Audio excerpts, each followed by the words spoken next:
শুন শুন শুন শুন শুন শুন শুন মোক ডাকি মোক হ্যাঁ না শুন শুন আসো আসো আসো এটা গাড়িটা ধুয়ে দেন। গাড়ি ধোবো না কেন? সেদিনে বকাচোদা মালিক পেয়েছি ও শালা পয়সাই দেয় না আমাকে। নাই এত ভালো করে ধুয়ে দিলাম আমাকে পয়সাই দেয় না শালা আমার চলে গেছে কোথায় মালিককে আমিই ছাড়তেছি যদি পাই না ওর গুয়ায় পুদা মারে দেবো একদম। না না এটার গ্যারেন্টি আমি নিব তো। আপনি বসে দেবেন হ্যাঁ, আমি আরে দেবো। ঠিক আছে আমি তাহলে ধুয়ে দিচ্ছি তাহলে দেন, দেন, আপনি ধুয়ে বসেন আমি তাহলে ধুয়ে দিচ্ছি হ্যাঁ দেন। আমি তাহলে ধুয়েছি আজকে বুদ্ধি পাই ও মাই আজকে এই গাড়ি আমি পালানো বাজে মালিকটা সাথে আসবে না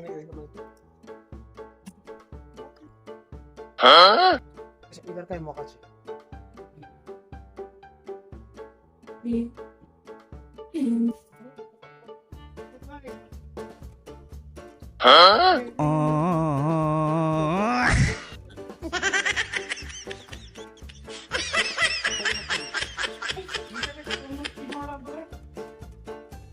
साला ये तो गाड़ी में बुआ मारा लाठी लगा रे।